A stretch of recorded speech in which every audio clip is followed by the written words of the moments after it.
Hello friends, સ્વાગત છે તમારું અર્ચના કિચનમાં. આજે આપણે બનાવીશું એકદમ રેસ્ટોરન્ટ સ્ટાઇલ પનીર બટર મસાલા. ઘરે જ્યારે આપણે પનીરનું શાક બનાવીએ છીએ ત્યારે તેમાં રેસ્ટોરન્ટ જેવો સ્વાદ નથી આવતો. આજે હું તમારી સાથે ગ્રેવી બનાવવાની એક સિક્રેટ ટિપ્સ શેર કરીશ, જેનાથી શાક એકદમ રેસ્ટોરન્ટ સ્ટાઇલ અને એકદમ ટેસ્ટી બનશે, જ્યારે તેને બનાવવામાં ખૂબ જ ઓછો સમય લાગશે.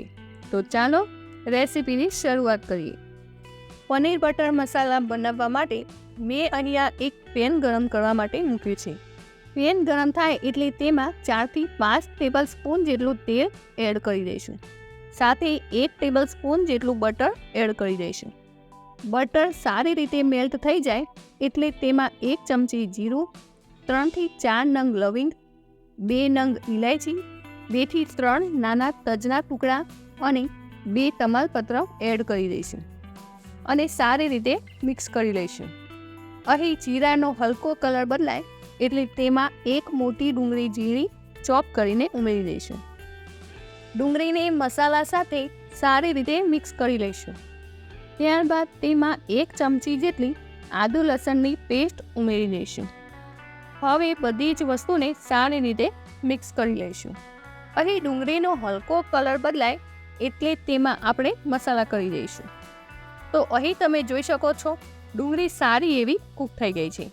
તો તેમાં અડધી ચમચી હળદર, 1 ચમચી લાલ મરચું, 1 ચમચી કાશ્મીરી લાલ મરચું પાવડર, સાથે 2 ચમચી જેટલો ધાણા જીરુંનો પાવડર લીધો છે.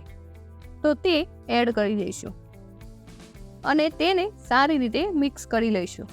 અહીં મસાલામાંથી તેલ છૂટું ન પડે ત્યાં સુધી મીડિયમ ગેસની ફ્લેમ પર ચડવા દઈશું. તો તમે જોઈ શકો છો મસાલામાંથી તેલ છૂટું પડી ગયું છે. તો હવે તેમાં ટામેટાની પ્યુરી એડ કરી દઈશું અને સાથે ટામેટા સારી રીતે કૂક થઈ જાય એટલે તેમાં સ્વાદ અનુસાર મીઠું એડ કરી દઈશું અને બધી જ વસ્તુને સારી રીતે મિક્સ કરી લઈશું. અહીં આપણી ગ્રેવી તૈયાર થાય ત્યાં સુધીમાં આપણે પનીરને ફ્રાય કરી લઈશું. તેના માટે મેં અહીંયા એક પેન ગરમ કરવા રાખ્યું છે. તેમાં 1 ટેબલ સ્પૂન જેટલું તેલ એડ કરી દઈશું.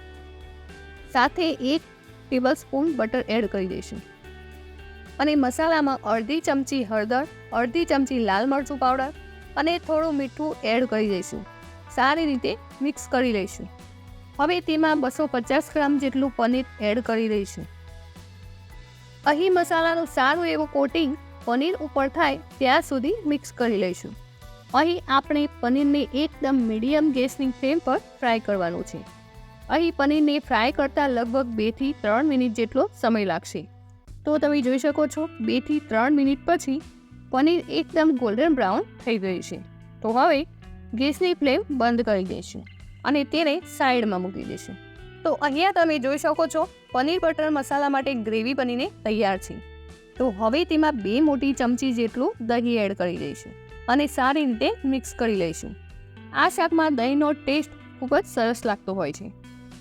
દહીં ગ્રેવીમાં ફાટે નહીં તે માટે 2 મિનિટ માટે સતત હલાવતા રહીશું. અહીંયા તમે દહીંની જગ્યાએ ક્રીમ અથવા તો દૂધની મલાઈનો પણ ઉપયોગ કરી શકો છો. તો તમે જોઈ શકો છો એકદમ પરફેક્ટ ગ્રેવી બનીને તૈયાર છે. તો હવે તેમાં ફ્રાય કરેલું પનીર એડ કરી દઈશું અને ગ્રેવી સાથે સારી રીતે મિક્સ કરી લઈશું. હવે તેમાં થોડું પાણી એડ કરીને સારી રીતે મિક્સ કરી લઈશું. ત્યારબાદ તેને ઢાંકીને 2 થી 3 મિનિટ માટે ચડવી દઈશું. 2 થી 3 મિનિટ જેટલો સમય થઈ ગયો છે. તો તમે જોઈ શકો છો એકદમ perfect restaurant style paneer butter masala બનીને તૈયાર છે. હવે તેમાં અડધી ચમચી જેટલો ગરમ મસાલો અને થોડી કસ્તુરી મેથી ઉમેરી સારી રીતે મિક્સ કરી લઈશું.